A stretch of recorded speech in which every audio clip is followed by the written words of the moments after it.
We're here today to talk about real estate.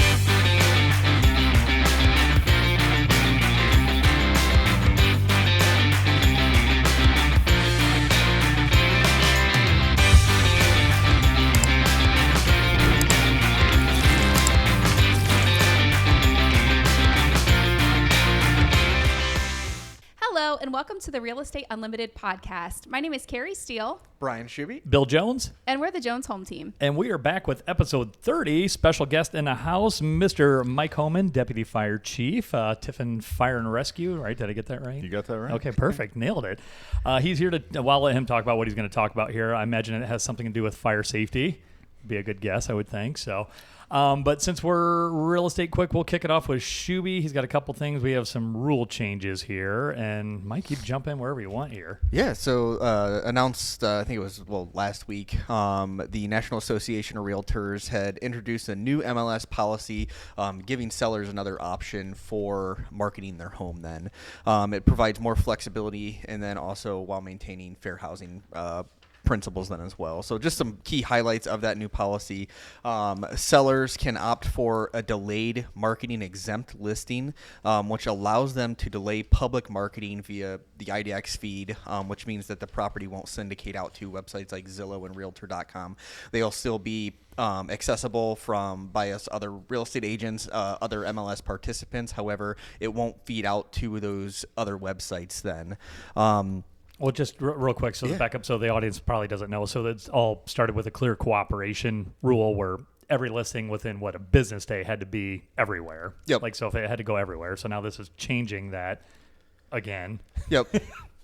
And then as far as what that delayed marketing period is, that each MLS can set their own period, depending on what the local market, what the local market's needs are. Listing agents must obtain signed seller disclosure before they could actually do this. So you need to get the seller's okay to do this. One-to-one broker-to-broker communications do not trigger the clear cooperation policy rules, but multi-brokerage communications do then. And then the policy is going to take effect, I guess it took effect March 25th with required implementation by September 30th of 2025 then. So that one-to-one, so another brokerage calls us, we can tell them about it, or they can tell us about it, but as soon as it goes to more than one brokerage, that's outside of that. Correct. It would be against the clear cooperation policy then that agents have with each other. So it's required implementation, but then you also still have to have it signed by the sellers? Correct. So it's required, but it has to be signed? Yep. I think a lot of that is just, obviously I know Bill and you and I have kind of just chatted about this right when it first came out. Obviously I think in my eyes, me as the seller, I would probably want my listing to be as visible to as many people as it possibly can. But I guess, maybe there's some instances where you might not want that. I still can't wrap my head around what makes sense for it to not be that way, I guess. But I mean, just to me, the more eyes you have on it, the more exposure you get, the more potential buyers or offers you can receive, and obviously get the best deal for yourself then. Mm-hmm. Sure. Let's just say just the list of pros and cons I pulled on that then too. Either talking about, the risk of private listing networks, which I think would turn into that then too. So if a company has its own secret list of properties, I guess, that only they're marketing to their people, I guess in high-end markets, maybe. That's fair. If you're living in Beverly Hills or whatever. And that's you don't want your home, out there on the market. But again, it's still in the MLS, so all agents can still see it and share it with their buyers and stuff. I wonder how that works with if, it doesn't feed to Zillow and stuff, but if I'm, Brian Schuby agent and because you can share links to with buyers and stuff. I wonder how that, because obviously the property still can get out there. Sure. It's not like it's private. Yeah, so that's I guess us in Northwest Ohio probably not going to be real applicable, I wouldn't think. But if we do get people that pay attention to the news and then say, "Hey, what about this? I want to be on this private non-MLS." Okay, if you don't want anybody to see your house or limited your exposure, I guess. But I don't know why you. So like I said, I just wanted to kind of go over that new update that I guess came across all of us last week here. So okay, well, we'll get to our guest, Mr. Homan. We've had a lot of commercial properties kind of come on in the market, and that kind of sparked this whole conversation.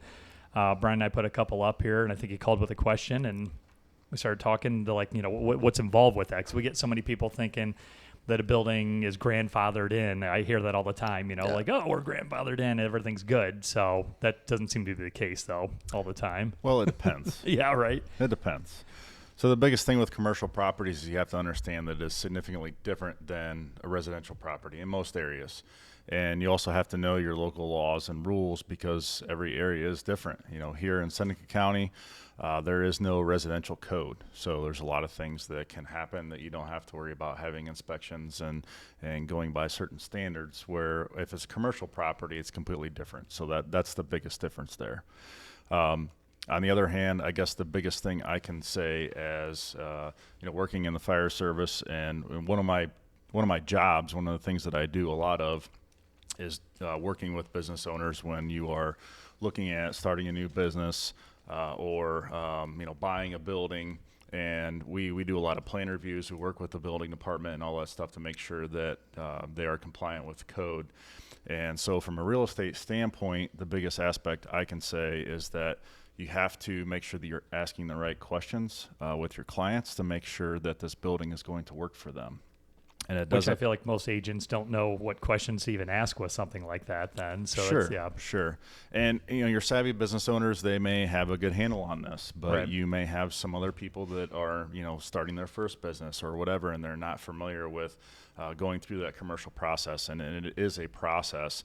And the issues that we have a lot of times are when construction and all these things get started and they're well into a project, and then they determine that, hey, I needed to do all these steps, and then it starts costing them more money because there may be things that have to be changed or fixed after they're already done.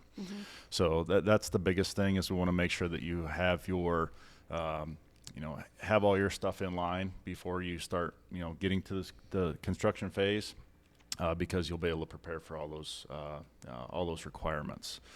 So again, if you're looking at a commercial property, you want to figure out obviously what your tenant or potential buyer is looking at putting into that property, and then start asking the questions. Okay, well, what was that building beforehand? And that can make a really big difference. You talked about the grandfathering in of things. Right. So for instance, if you have, an office building that is set up, like the Laird building that has a bunch of business offices in it, and you are moving another business office into a vacant space, then chances are you're probably not going to have to change a whole lot of anything, because that's what it was before. Right. But if you take that same building and you say, I want to put a daycare in there, or I want to put a restaurant in there, then you start sparking into these other changes and what we call a change of use group, because every occupancy is based on what the function of that business would be when it's moved in there, and the requirements are based on that. And we were talking before off, Mike, when you were purchasing a building, even if it is the same use, there's still a chance that it could be needing upgrades or codes that it didn't have before. So if it was a restaurant and it's going to become a restaurant again, you may have, new fire codes that have been put in place since then, or like you said, grandfathered in. Right. And then same goes for if you're, trying to rent out vacant buildings, as we want to put in apartments or we want to put something else in there. How does a typical tenant who's looking for a building, or even a realtor, find that information? Yeah, so it really depends on where you are at. In Seneca County, the county and the city of Tiffin both contract with we use an outside building department. The company is called Safe Built, and they are essentially the organization that gives you your occupancy permit for being able to occupy a commercial building. And they also they review all of the construction plans, anything that you want to do inside that building to make sure that it's going to meet the building code. And then where we come into play is we work with them to verify that everything that they submit follows the fire code, because that's what we enforce. We do not enforce the building code. We enforce the fire code. There are certain things that are interjected in between both of those codes. So a lot of those probably go hand in hand, I imagine, right? Yeah. So the building code essentially is, if you can look at it this way, if I want to build something, change something, add something into a commercial structure, that is the building code. Fire code is looked as a maintenance code, meaning the building department says I have to have the sprinkler system in, I have to have fire extinguishers here, I have to have so many exits. The fire codes basically says that, okay, they said you have to have this. So when we come and do our inspections every year, we check to make sure those things are maintained and that they have to stay there. And that has to stay there for the life of that building, essentially, until, they approve that to be changed at that point. Okay. So just, I guess, clarification. So the first contact would probably be, if someone's looking at purchasing a commercial building, would probably be Safe Built to even see if, anything is necessary as far as the building code goes. And then once they, Safe Built says, hey, you don't need anything from us, I guess the next check would be with you guys then, is that correct? Or? Yep, and also if you're in the city of Tiffin, you want to check with our zoning department, because depending on whether you're doing something completely different that is in that area, you want to make sure that there is no zoning restrictions based on what you want to put there as well. So yeah, you're absolutely right. Your steps are, zoning, the building department, then we look things over and kind of in conjunction with the building department. There are some things that we can do as far as, doing a walkthrough or just give me some general ideas as far as what our thoughts are. But ultimately, it's going to be up to them, Okay. as far as what they approve when you're talking about, starting a new business, any building, or changing things.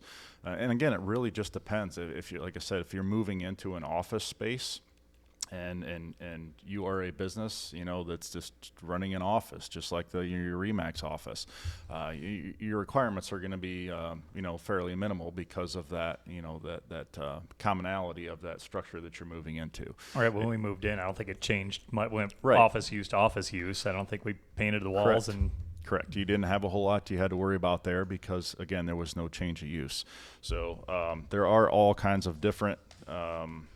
Brought my little cheat sheet here. we do have the proper fire extinguishers in there now, Mike. So Well, yeah, we're good. You gotta So- have that. So there are several different occupancies we talk about, and some of them can kind of be confusing. But an assembly example of assemblies will be theaters, churches, restaurants, businesses, which is a B use group, is your office buildings, your doctor's offices, things like that. Then you get into your educational facilities, such as your schools, and even some of your higher education facilities. You obviously have factories, high hazards. Institutional gets into like hospitals, and then you get into your mercantile, also your storage, your warehouses. So all these different use groups have different requirements on what has to be in a building, how many exits you have to have, how many people you're allowed to have in certain areas, your fire protection features. So it really is extremely important to know what your tenants or your buyer is planning on doing there, because the last thing that anybody wants to see is somebody end up purchasing a building or getting into a lease contract, and the next thing you know, they realize that it's going to cost them a lot more money to do what they want to do, or that they can't do it at all. Or they can't even do it. Yeah, that would be Right. And that's what we absolutely don't want to see, because then we end up in the middle of that, and sometimes as the bad guy of saying, hey, this may not work, or this could work, but you have to do this, and this that they weren't thinking of. And then we have to be those bad guys that essentially kind of tell them that they're going to have to spend a lot more money to make this work Right. than what they thought. That's a misconception I've heard a couple times then too. So there's a standard rules, still like the different use cases, right? It's not. I think what we've had people think that you just kind of come in there, 50 people, Yep, believe it or not, how many people you're allowed to have in a building is all dependent on the use group and the building itself. So, for instance, if you have a building like an office that has one exit, can anybody guess the maximum number of people that you can have in office with one exit? one man. exit? Let's say it's on the first floor. What is the maximum number of people you can have in there based on you having one exit out of that building? 15? I'm going to say 20. Like 8 to 15 maybe? 49. Oh, Wow, nice. that's a lot. We can You cram better all kind of hustle. people in there. All Yeah. right. Party in Now the you office. may not ever want to have that many people Right. in there, Sure. but that is the rule that basically says that you cannot have more. 40. So 50, you're dead. 49, you're fine. Yeah. Yeah. Okay. It's a good thing Bill's desk is in the back of the I'll be the last one out. So Now, if you have another exit door in the back, it gives you more flexibility. Okay. It also depends on whether the building is protected. If you have a sprinkler system in the building, you have a lot more leeway in the code than you do if it's not protected. So there's so many aspects of that on the commercial side that you have to take into consideration when you're making these decisions as a business owner or potential business owner. So the size of the space isn't necessarily, so if it's office building use, 49's your number? That is the maximum. Maximum, okay. Now, if you have a really tiny space, obviously your number is going to be lower than that. But just based on the exit itself. But that's not your feelings. That's the rule book, right? That's the rule it's not book. Mike just saying, you know what? No, you get 5 people. Nope. Everything is in a giant book that's about this thick. Right. And there's all kinds of different stuff in there that. Okay. Because I've had people say that, like, oh, they're just being mean or whatever. Like, I'm sure they're not. I'm sure there's an exact formula rule to it then. There is. So, There's a lot to it. There's a lot to it. That's for sure. So just a little bit more about, as far as that process and what we do, once you get open, you go through all the steps you need to and get your occupancy and start your business. As far as the city of Tiffin goes, we inspect every commercial occupancy on the fire department. We inspect every commercial occupancy every year. In the city of Tiffin. So if you have a business within town. Inspection report here, right? Yep. That's what you're talking about. Yep. Yeah. I get these all the time. So this form year, that you can see here is a business fire safety inspection checklist that we put together. And it's just a great example that we send out the month before our inspection schedule starts, just as a reminder of, hey, these are some general things that we look at when we're coming in doing fire safety inspections. And not everything on this list is going to pertain. There are some things on there as far as commercial cooking equipment and stuff like that. Obviously, you're not going to have that in your REMAX office, but we try to include several different things as just a reminder of, hey, these are the things that you need to check for, make sure that they're all up to date before we walk in the door, and hopefully that everything will be good to go. So we've seen. So then, is this a standard form then, right? So the ones we get. Yep. Brian was giving me a hard time earlier that absolutely I should know every word of this. And yeah, I assure you I do. I'm just playing dumb right now, so that this commercial stuff must be on there, but obviously not applicable to us. But yeah, and we did not. There's a lot of things that obviously are not on there, but we put the most common things that we look at. So obviously we talked about fire extinguishers. Fire extinguishers have to be inspected and tagged and checked once a year. So that is something that we commonly look for. You got to make sure that your exits are not blocked. It's common for people to move stuff around and try to accommodate smaller spaces, but you also have to look at this as you have to have a way out. If you are required to have exit lights and egress lighting, we check to make sure all that stuff works and is functional, that you don't have any major wiring issues. We also, again, look for some of the different building features and that go along that are on that list. So just, again, our goal is to make sure that your investment as a business owner is being protected, and that the people that are either working there or spending money there are able to do that in a safe manner. And if we can do that, then the hope and goal is that obviously you're going to stay in business and going to be here for a long time, because we don't want things to catch on fire. We want everybody to be here. We want everybody to be successful. So our goal is to work with each one of the business owners, make sure that their investment is protected, and those things that we do point out are truly in their best interest to make sure that they're taken care of properly. So be more proactive than reactive. Exactly. Because that great response time, but no fire. That is the whole point of community risk reduction. And a lot of times the conversations that I like to have with business owners is like, listen, I know this may cost you a little money to fix this, but if somebody sues you because you're locking your exit door and nobody can get out of this building, if it would catch on fire, the lawsuit you're going to have is going to, by far exceed changing the lockout on this door so that it is accessible.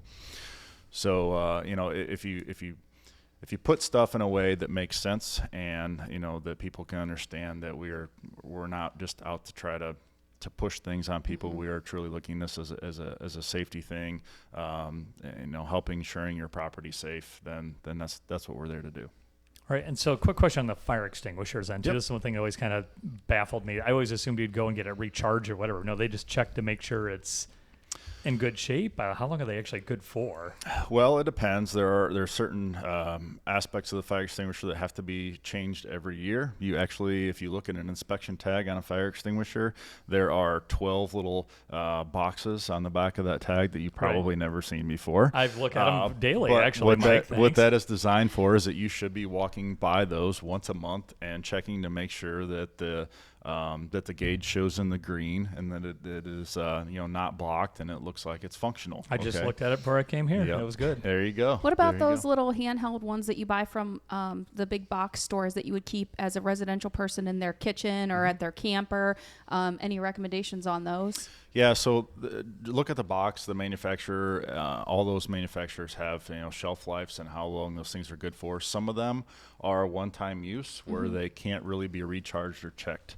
A lot of times the plastic ones are like that, but there are some that you can get at Walmart and Costco and all these other places that you could take to a fire extinguisher contractor and have it checked and re-inspected, and even if after you use it you could put it back in service. But a lot of them are one-time use. Are they pretty good? I mean, have you had any experience with people using those and saving? Yeah, absolutely. I mean, I would encourage everybody to have one, especially around your kitchen, your garage areas.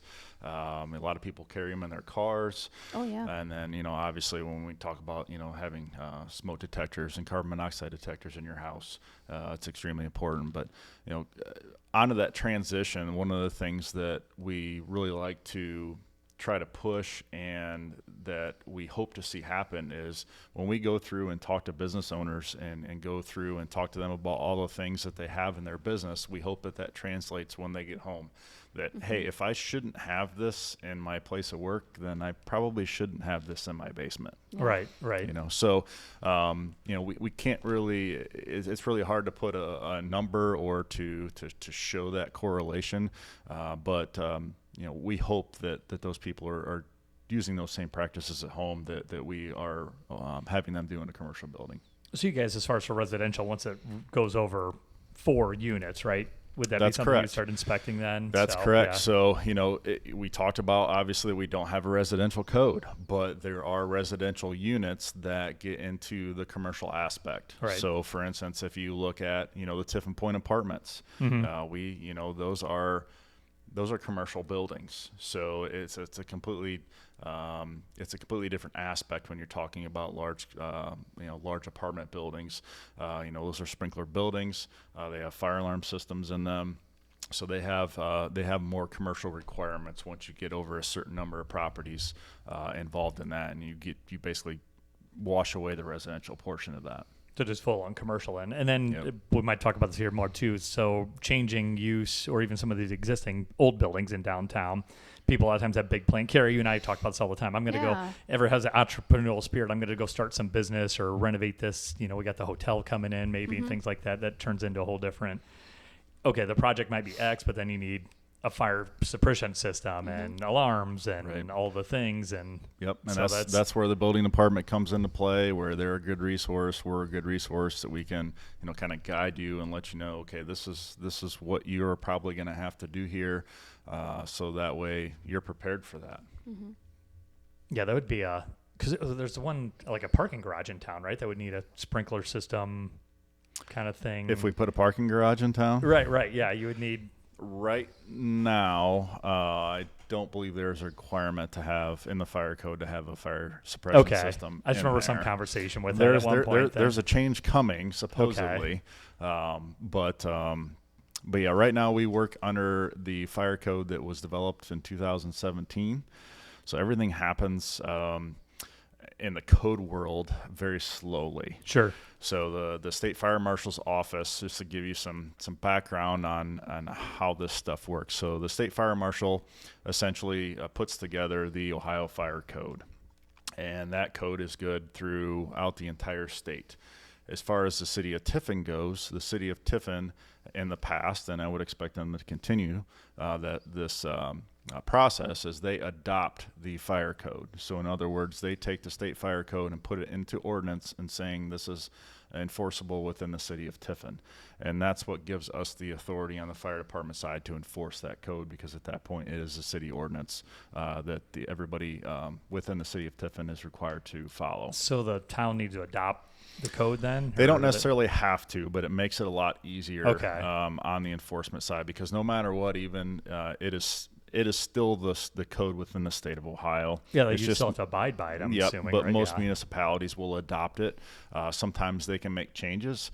You can, if the city of Tiffin decided that they wanted to make more restrictive, the code more restrictive, then they have the ability to do that through ordinance if they choose to. Oh, so they can add more They on top. absolutely Okay. can. Okay. Yep. So the state code's a base code, and then if the city of Tiffin wanted to modify that and say, you know what, we want to make this or this happen, and they pass that in ordinance, and they would have then that would be the enforceable law within the city to do that. Okay. Does Tiffin have any unique Not codes that, that you can not think that of? I'm Yeah. aware of. Okay. Not that I'm aware of. That's good that they can do that, though, because I can see an instance where if you had certain reoccurring issues where it's only specific to our area, where it'd be nice Or to a be able to unique modify building that. or setup or something like that, to where, Yeah. yeah. Yep. Yeah, and there are a lot of municipalities that do that, especially when you have these very special areas. But for the most part, we follow state fire code. The new fire code is proposed to be coming out at some point this year, and then we will be looking at that and figuring out what all those changes are. It doesn't mean that if there's something. A lot of things that are put in there, like you talked about grandfathering in, are not retroactive codes. Mm-hmm. So you have to go by the code of the day, or essentially when that building was built or occupied. Sure. So we have to take that into consideration as well. So there's a lot that goes into it. It's a lot of reading, a lot of material to keep up with, but it is a good thing. And again, the goal is to make sure that we're protecting people and those businesses that are serving our citizens. So taking the right steps. I probably told you this story. I did that in my early-ish 20s. We opened up a pizza shop in Toledo. And Carrie, like you and I were talking, like just gung-ho, we go out there. It was a pizza shop. It had been closed for a while. Retrofitted the whole thing, had it ready to go. Then called the building the permitting. The guy walked in expecting it to be an empty place with his checklist. And he's looking around. He's like, this is just done. It's ready to go. I said, yeah, we want to open like today. He's like, no, that's not how this works. He goes, this is a whole and he was a nice guy. He must have just felt bad for us, but he signed off on it then because it was. Yeah, and there are times that can happen. Yeah. The problems that we run into is if you don't do something correctly, right, or if you would have done this in a building that was not a pizza shop before, sure, and they come in and say, okay, well, we ran all new electrical through this entire building, and now it's all brand new and drywalled and everything. And you can't see anything. Yeah, and they're like, well, we need to do an electrical inspection in here, but we can't see anything. So, or you have to have a different suppression system, or you can't do this or can't do that. And after you put all that money into it to try to retrofit something to change that at that point can be extremely expensive. Sure. So if you do it all at the beginning, take the right steps at the beginning, and have these conversations with the right people from the start, then it's significantly cheaper to be able to do it right from the start and not have to make change orders. Yeah, don't skip the steps. I mean, I'm sure it is scheduling, to get everybody in to check everything off. But yeah, a lot cheaper to do it right the first time than ripping everything out then. So absolutely. Oh, cool. What's the most common stuff you guys see, as far as I know we get yelled at we said for our safety, we need to unplug some of these extension cords and get some of our Christmas lights in order, I guess. But, I guess I had a couple questions that I wanted to ask you guys. Yeah. If I can stump you on. Let's go. I'll get to this one first just right, because you hit on it. So are you allowed to have extension cords in a commercial business? Oh man. I'm hoping the answer is yes. Okay. So the answer is yes. Yes. All right. However, they can only be used for temporary use. Okay. So if you have a Christmas tree display in your front lobby, you can use an extension cord to plug that Christmas tree in. You need to make sure that the cord is at least the size, or if not bigger than the cord that you're connecting it to. Okay. That you're not connecting 40 different things to that. And temporary means that when you are leaving for the night, that it gets unplugged. Okay. No I think no we're good. Clark I think we're Griswold. actually good. Yep. No Here, Clark. over there, I think we're good everywhere. So for those All right. things, you are allowed to use them. But Okay. if you have, you decide you're going to move 3 desks around in your office and you don't have plugs to be able to get to where you want to be, and you run extension cords to run those computers, then you are substituting an extension cord for permanent wiring, and you cannot use that. You cannot use extension cords in place of permanent wiring. So you need to run So a you would new outlet have to then get new that. outlets and Okay. stuff like that. Yep. Before we came on air, you asked about space heaters. Yep. So Very again, common. it really depends on the business. Some businesses say, nope, we're not allowing them because maybe their insurance company doesn't want them to have them. But ultimately, yes, you can have them. You have to maintain like a 3-foot clearance around them. You have to make sure that they're UL listed so that if they tip over, then they should fall. They should turn off and cut the power, and they have to be directly plugged into an outlet. You can't have them plugged into an extension cord. They can't be plugged into a multi-plug adapter either. Which that was a We're great good there. question you had, Carrie, was why you think it would be almost more safe to have the little trip Right. breaker, but well, like what Yeah. you say, Mike, because I would have 10 things plugged in there then. Yep. An extension Yep. cord into an extension So cord. extension cords are a very common thing that we see. We see a lot of the little brown extension cords that come in a wrap that you can buy at the Dollar Tree, Right. and those are notorious for starting fires. So you got to make sure that you are using something that has a gauge of wire that's big enough to to do what you're planning on doing with it. Ideally, if you look at the cord of what you're plugging in, if your extension cord is smaller than that, then it's probably not sufficient, for running that appliance, because they will get hot. You're pulling more amps through that small, tiny cord than it's designed for, and then you get it caught underneath a chair or a table or something like that where it's wearing on that device, and they will short out, overheat, and next thing you know, you have an electrical fire. My mind Yeah. is going to a whole nother residential topic that we could really dig into. What's that? Like tripping breakers at home and Oh. proper electrical and things like that. Yeah. We can't get started now because I feel like we'll go down a rabbit hole, but So you're saying definitely putting up the old fuses, putting a penny in there to make sure it stays? That's not a good idea. I've never done that. no, never.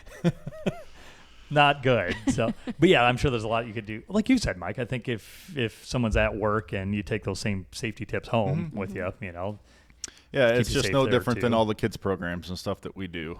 We hope that, if we go out and talk to a kid about fire safety, that they will be able to take that information home, pass that on to other family members, and, just bring up topics that they can have a conversation with at the dinner table that, hey, it might spur something that, hey, it'd be a good idea to have a fire extinguisher here in, Right. in the kitchen, or, maybe we got to figure out how do we get out of this house if we do have a fire, and where do we go? And so a lot of those same things, correlate to, us doing inspections in commercial properties as well. Huh. Well, believe it or not, I am pretty safety conscious. We have quite a few fire extinguishers, smoke detectors at home, but my mom for Christmas got a bunch of us, what's it called, the hero blanket or something? It's like this little Okay. blanket you pull out and you can supposedly throw it over top of Oh, a yeah. fire. I don't know if you have any All right, experience so- with those or not, or if that's, I'd so- rather use a fire extinguisher, I guess. So what but would that do to put a fire out, Bill? it'd take away its source of fuel, take away the oxygen, right? Take away the oxygen. Right. Yes. Yep. I was a Boy absolutely. Scout, I remember. Absolutely. Yep. So it depends on. There are all kinds of different devices out there. There are these fire bombs that we actually did an experiment with Tiffin University here last year with their drone team. Believe it or not. You drop like one of those bombs in it? Yeah, it's wow. like a dry chemical extinguisher in a ball. Right. That once it got, you try to drop it or throw it in a fire, and then it melded enough that it threw off a charge and shot the extinguishing agent throughout the fire. That's That's wild. crazy. And the test didn't go real well, but the application, I can understand where they may work in certain instances. Your fire blanket, again, they're looking at trying to smother the fire, which if depending on your type of fire and stuff like that, can be beneficial if you're talking about having a grease fire and have Sure. a grease fire in your stove. What do you not want to do on a grease fire? Dump water Put on water it. You do not want to Man, put I'm water crushing on it. this. Are these on the test here? These are not on the Oh, test. I feel like I'm killing this. No. All right. Third Well, you grade Bill Yeah, saying crisscross applesauce. Yeah. Absolutely do not want to put water on a grease fire. There's tons of YouTube videos out there if you want to, watch some different videos of that. But long story short, all it's going to do is splatter the grease, spread the fire. It's gonna make it a lot worse. So for those, you want to cover them, or you want to use a fire extinguisher. There are special we call Class K fire extinguishers that you very well probably are going to have in your pizza shop, would be my guess. If you're using any kind of animal fats to do any frying or cooking, then you use what's called a Class K extinguisher. So they're typically like an aluminum shiny looking material compared to your red fire extinguisher. So And K for kitchen. Yep. Is it really? Yep. So that's how you can. See that, Shuey? That's how you That's answered. how you can identify a Class K extinguisher. We didn't even So- have to be here today, Shane. But they're meant to put out grease fires. That's awesome. Okay, well, are they more expensive? I'm sure, right? I don't know what they Probably. cost, but I'm sure. they last for a long if it's something time. for commercial, so. I'm sure. Do you have more questions? Got a couple questions here. We like Let's questions. see. Well, I'll ask you one here real quick. All While right. You're looking Knox Boxes. I'd never even heard of this, but apparently they're around. What's a Knox Yeah. box? So a Knox box is a commercial company, the Knox company, that makes key boxes, and the city of Tiffin participates in the Knox box system. I guess it has been for a long time, but essentially it is a steel lock box that gets put on the outside of your building, and they are keyed specifically to that municipality. So every one of those boxes uses the same key. And we are the only ones that has a key to that box. The police department doesn't have a key. We don't let them have keys to anything. So the reason that those are so handy is because if we would get a fire alarm or a call for a fire, something like that, a gas leak, and it's after hours in a building, rather than having to break down an expensive door, even though we do everything we can to try to get through locks in a way that things can be fixed very easily. But if it's something where we need to be able to get into a structure and check an alarm and there's nobody there, then we have access to all the building keys to be able to get into that building. So it is a secure box that we only have access to. If you go to City of Columbus, Fostoria, wherever, if they use Knox boxes, our keys will not work on their boxes, and their keys will not work on our boxes. That's just it's just those little gray. I've seen them on the gray box on the side of the buildings. Yep. Right. Okay. Yep, absolutely. Do we have those in our buildings? You know. I don't think there's anything. Nobody ever on said the anything layered. about it. I can think. Yeah, No. probably not. Probably need to look into that. There We you got a go. lot of windows. You can get in pretty easy, probably. Yeah. I mean, if we had to get in, then we will get in. Don't worry about that. We've All right. got all kinds of tools. Oh, I know you guys can figure stuff out. So another question I had then too. So say some dummy had an electric car. Would one of them blankets put the fire out in your lithium-ion battery? Believe it or not, there are specific blankets that are made for those vehicles. Really? Okay. But what I have found in reading through studies is that although it may put that fire out initially, as soon as you take that blanket off, It just goes again? It is going to continue. But lithium-ion batteries are a whole nother issue, and it doesn't matter whether it's this laptop or whether it's your Tesla. When lithium-ion batteries burn, it is a problem. A whole nother monster. Because those batteries burn at well over 1,000 degrees, and they go into what's called thermal runaway. So if you think of your Tesla has a battery pack in it that has thousands of tiny little batteries the size of like a AA battery, Sure. all packed together that are charging. And if you have one of those batteries that goes bad, or they cannot be punctured because if they get air to them, it's reactive to air, so then they will start to overheat. And once they start to overheat, once one battery goes, it moves. That's where that thermal runaway starts, and it moves from one battery to the next battery to the next battery, and it just keeps going and going and going. And they will burn. They're extremely hot. They will burn for a long time. Water can put them out, but you have to use a copious amount of water for an extremely long that's time. I heard that didn't work on those, but yeah, maybe just a ton of water. lots of water for a very long time. But the unfortunate aspect is that you're going to end up with a pile of rubble in a parking lot if your Tesla catches on fire and the battery's involved, because there's probably no saving it. So it just burns till it's down to the center of the earth, basically. Yeah, essentially. But you better start parking in the garage. I mean, outside. Outside, yeah. Outside, not in the garage. But yeah, I mean, if you think about it, if you would, one of the things that we would try to do in that situation is, God forbid, if somebody would have a fire involved in in any vehicle, but especially a electric vehicle in their garage, then we would try to get that vehicle out of that house, if at all possible, whether if it was safe for us to somehow hook up to that and pull it out of there, because otherwise it's going to be very difficult for us to get that fire out. All right. Well, thanks for trying to save our cars. You don't care about the car, you just don't want the house to burn. Yeah. We don't want anything to burn, right? But electric vehicles, lithium-ion batteries, they are a problem. That's for sure. Trash trucks. I mean, there's a lot of videos out there. Thankfully, we haven't had anything here that I'm aware of. You're talking just a garbage truck? Garbage truck. Okay. You throw your spare laptop away and put it in the garbage truck. When you think about that garbage truck compacting all that trash, and they're essentially big giant trash compactors, on wheels, right? To be able to haul as much as they possibly can. And they smash a lithium-ion battery in the back of that and break that battery seal or damage that to the point where it starts to heat up and do a thermal runaway. If that driver doesn't recognize that because of the pressure in the back of that truck, the trash truck will explode. Holy cow.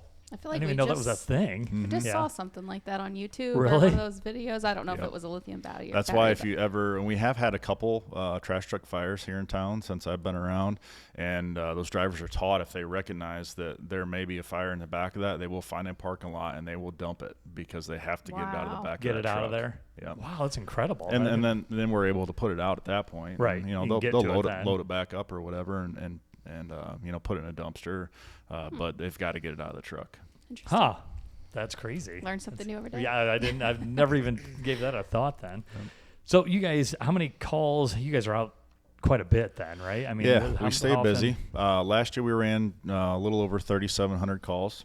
Yeah. The vast majority of the calls that we take are EMS related. We thankfully don't have a ton of structure fires here in the city, thanks to our prevention efforts and stuff that we try to make sure that we don't have things that burn.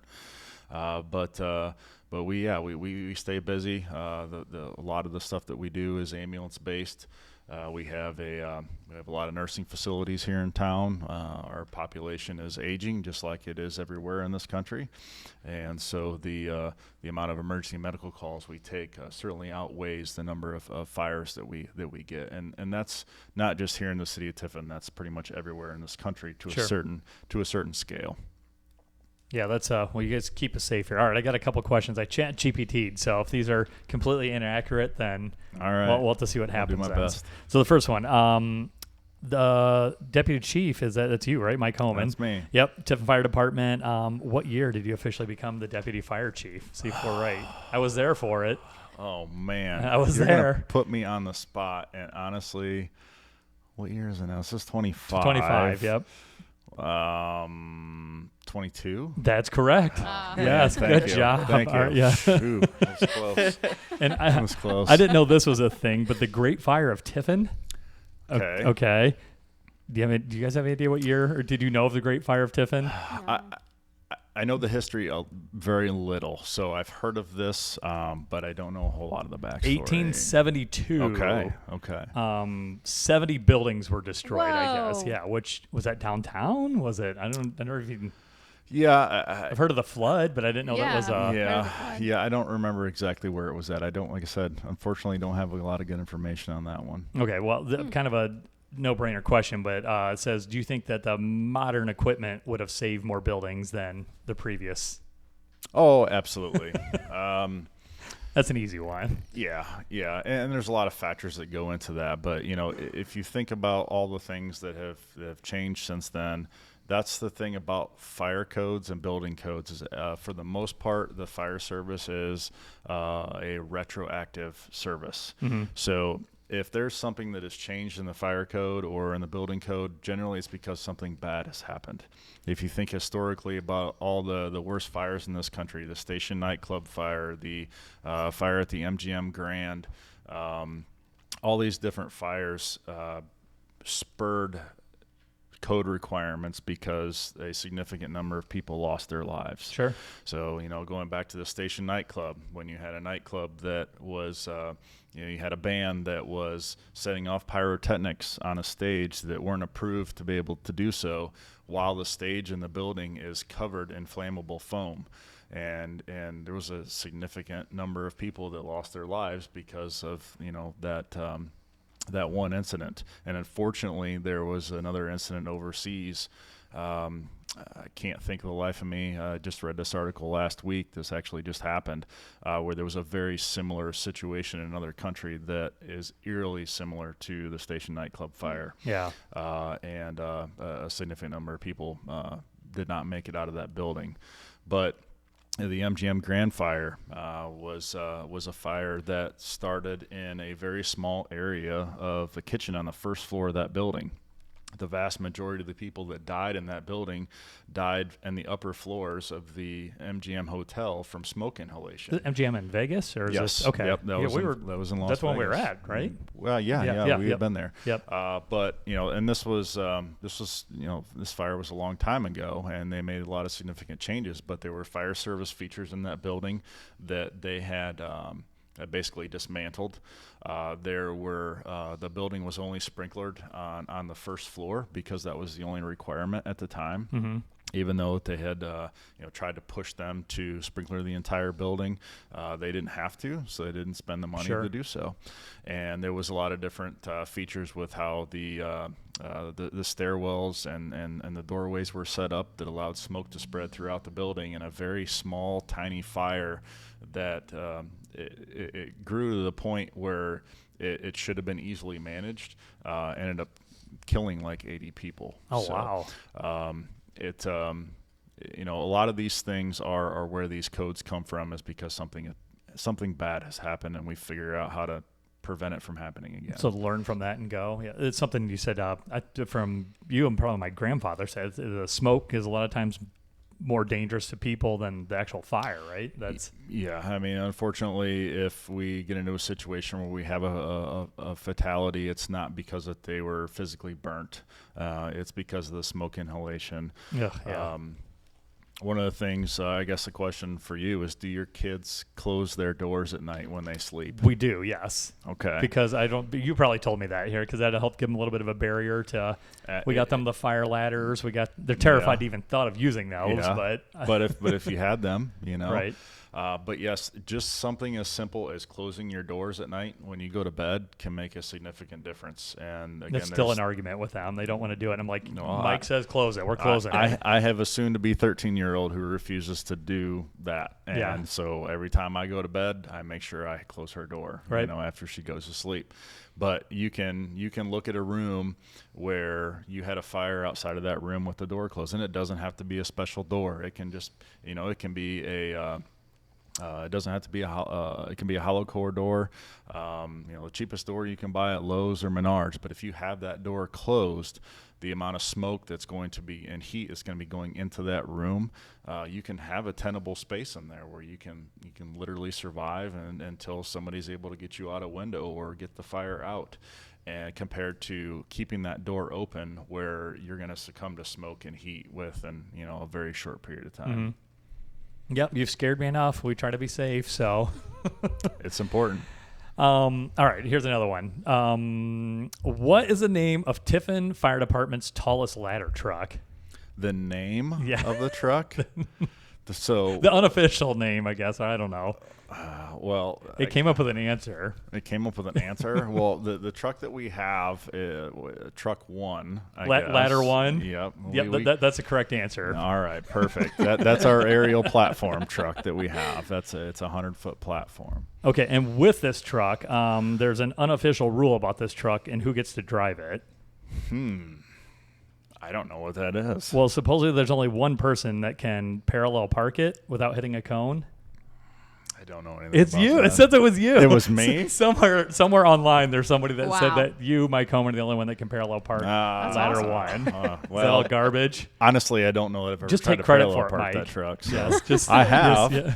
But I don't It's know. that I've online. ever- It's gotta be yeah, true. I'm really curious where that came from. I don't know. It pulled it from somewhere. I'll see if I can Oh my find out. goodness! So Nice job, Google. so it's official. So Somebody's telling a bunch of lies. It could be worse. That's a good just one. take the win.